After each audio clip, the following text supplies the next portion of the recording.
The only people who don't want to disclose the truth are people with something to hide. And it ends as it ends.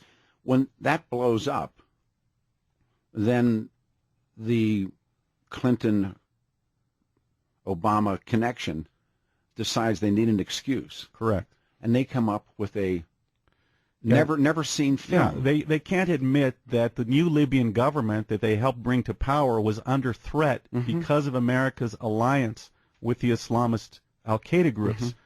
The Libyan government was in a desperate situation. It was an act of survival. They had to eliminate the source of the power of the Islamists, and they simply sent their own militia and expelled the U.S. and burned down their installations. They had no desire to kill anybody. It was a very minimal loss of life, and it was not an al-Qaeda operation. You can read about that on WorldNet Daily. I give the entire history. Who comes up with this film? You know, the film was made by this guy who'd been involved in a number of things. I don't know too much of his history. But you're speaking with him. I've spoken to him. I haven't seen the film. I've agreed to look at the film and review it, and I'll come and tell you what's in it, if there's even anything offensive at all. Right. But as I said, the poor schmuck is still in a jail a year later. He was arrested. And give his name again. Nakula Bassam Nakula. Where's he from? He's from Egypt. He's a Coptic Christian. Wow. And they put him away in West Texas in a very far-off place, so he'd be like one of those black budget prisons. It's kind of like going to Siberia. No, indeed. It's a way to make sure that the press could not access him. And now he's in a halfway house in California. I think he's going to be out in a few months. And as you can see, I think he did an interview with Fox News, and he looked, he's pretty intimidated. He wouldn't really say anything of consequence. And so he waits now, and you say that film that we had seen that was just so terrible, that was just a trailer. No one's seen the film. No one, I think, has seen the film. He told me that he screened it in Hollywood in a small theater, and about 4 people showed up. That's what he told me. Who found that film that they used it and said, okay, let's go, here's our way out? Some brilliant.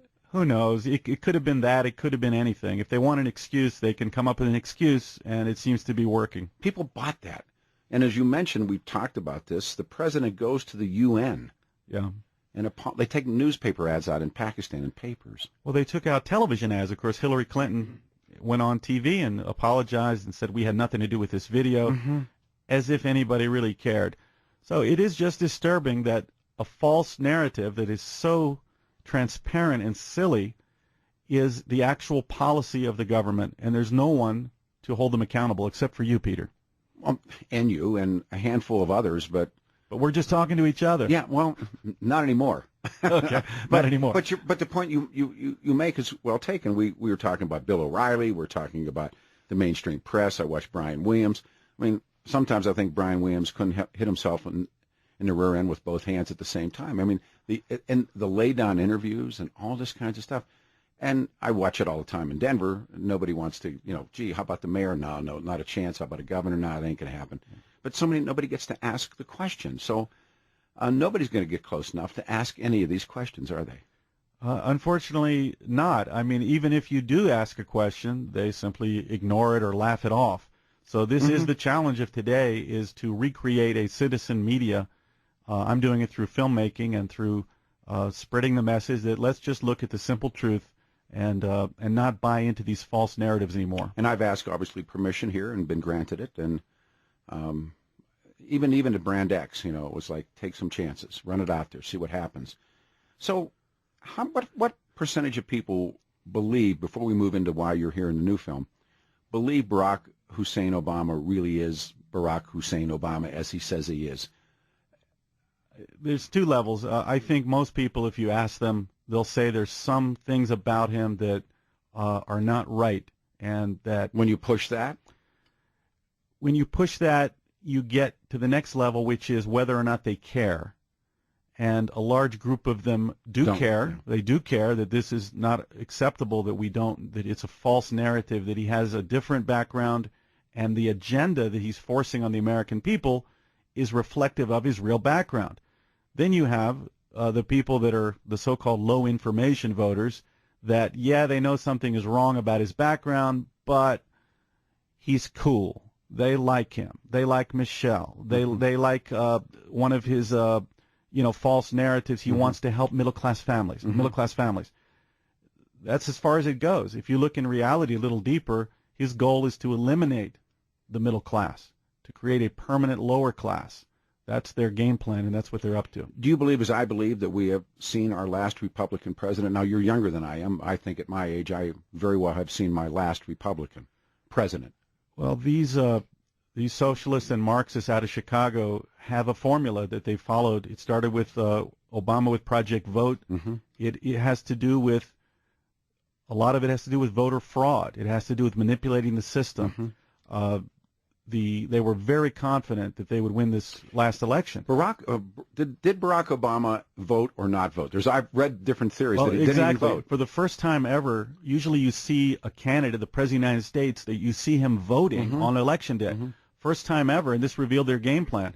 Michelle voted 2 months in advance on the absentee ballot, and this was their game. Obama voted a week in advance on the early voting. Yeah, because usually, back when I was a kid, you saw Harry Truman or Dwight Eisenhower, saw Jack Kennedy in Hyannis. Absolutely. Oh, you saw Bush, Clinton. The going to vote is part of the ritual. But this was their game plan, was to stack the election through absentee and early voting. So when Michelle said, "Oh, I'm too busy. I'm a single mother. That's why I voted early." In reality, this was the signal to their followers for everybody to get an absentee ballot. And I think a large percentage of those on absentee voted again on Election Day. You do? So in reality, absolutely. In reality, about 25% of the electorate voted prior to Election Day. Romney actually won the election on Election Day. On Election Day. But because they had stacked the vote through absentee ballots, through dead people, homeless, disabled people, people voting 2-3 times, that's, I believe, how they knew they would win the election, along with the fact that they knew they had suppressed the organizing of the conservatives through the IRS. And you were one of those that you if you did not hear us earlier, what's happened is Joel Gilbert has turned up being hit by the IRS. Yes, on the one hand, the IRS denied all of my 2009 business expenses. It seemed like a joke at first. Here we are a year later, they're still not recognizing that I can take any deductions. And then I had an incident where, at this point, maybe it seems like the NSA may have given my bank account information to a leftist reporter. But my attitude is kind of like Franklin Roosevelt. There's nothing to fear but fear itself. I believe so I'm just going to keep on going. No fear. No fear. No fear. You can't have fear and do this job and do it well. So when we come now full circle, you're here in town. If you're just joining us, 12 after the hour. It's Monday, July the 8th, 2013. You're in town now. That's right. And I've been saying this, and I was thrilled to hear you say this. Colorado became a test track. Colorado became a proving ground for the progressives, and boy, oh boy, have they gone to town. And you and I were having a private conversation. This is one of the reasons you're here. You're doing a new film about what happened in Colorado. And you said, what happened? I said, principally, 2 things. Number one, the Republican Party. They're terrible here, awful here. They ran a guy named Dan Mays. I mean, remember that name. And Tom Tancredo, who was running, has his hat in the ring again. And Tom went on to this thing called the Constitution Party. And they came very close to making the Republican Party a minor party. Now, the Republican Party in Colorado is, if they pull up, 35 of them would get out of one little car. I mean, it's that bad. So what are you here for, and what are you watching? I'm working on a new film project, and I'm here in Colorado to look at the fundamental transformation, as Obama proclaimed he would achieve, to see how America is slowly becoming a one-party country, just like the Chicago one-party system and all the calamities they have there, and also in Detroit, to see if this is really happening and how it's happening. One of the things that interests me in Colorado is the large number of illegal immigrants and the fact that I see Colorado giving in-state tuition, driver's licenses, and we have this debate in Washington about amnesty, to give all the illegals amnesty and the right to vote. I saw, and if you look at the history, the Democrat Party has used minorities. They used black people. They used African Americans, segregated them in areas of Chicago to ensure Democrat legislators. to no benefit to those people, but only to benefit themselves. Now we see that illegal immigrants are the next group that the Democrats seem to be using to political ends. I find that the Republican Party, the so-called Gang of Eight, and many other stalwart country club Republicans wanted the illegals because they wanted the cheap labor. There seems to be a number of different people who wanted to benefit. The Democrats threw their hats into the ring and grabbed it and did well with it. Yes. Well, the phenomenon I am identifying is that a lot of the inner cities throughout America have lost population, yes. especially some of the, for instance, the African-American areas in Chicago, I know in Denver, in other cities. So they need to replace these students in the schools. The teachers' unions need students in order to keep their unions intact. The teachers' unions get around $15,000 from the feds per student. They then are the biggest supporters and financiers of the Democrat Party. So to me, I'm identifying this right now. I'm on a kind of a journey of discovery to see why exactly this is happening, but I see a lot of evidence that the Democrat Party needs the illegals to replace people moving out of the cities to support the teachers' unions, who then support the Democrat Party. Have we seen the last of the Republicans until the Republican Party changes itself? What I think happened is, over the past 30 years, if you even go back to the 70s, the STS and Weather Underground came out of the underground and decided that they could not overthrow the system from the outside. Oh, sure, they're Fabians. But they would overthrow from within. Sure. So Bill Ayers, Bernardine Dorn, of course. all these guys went into education. They're all in the education system. So I believe that Obama's election in 2008 was not a sudden political phenomenon.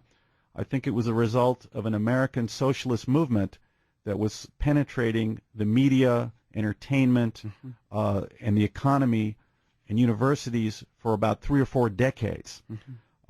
I think they achieved what they wanted, which was a socialist revolution to end capitalism. I mean, I thought that in many ways the Fabians, I mean, I've talked about Fabians at great length. Speak about Fabians.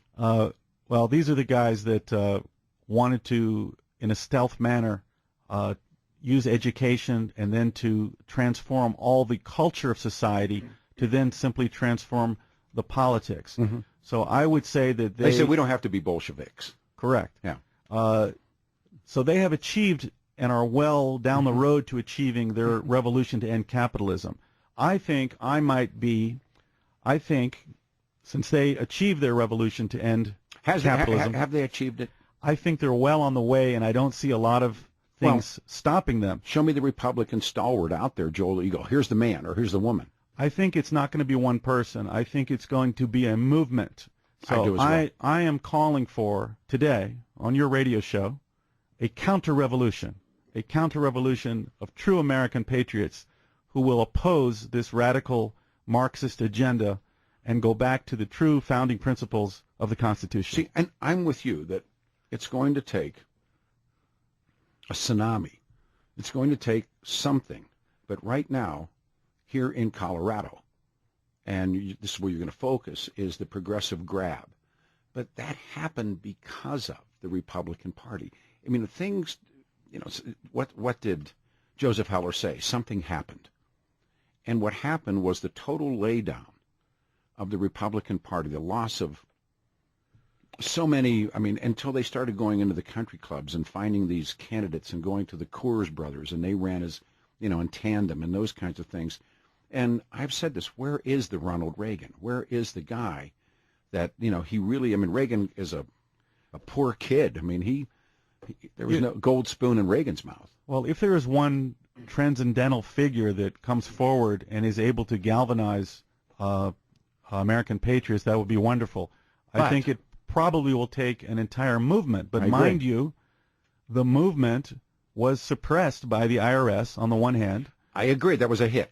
And Tea Party hits on you, hits on other people that I know, hits I read about. I mean,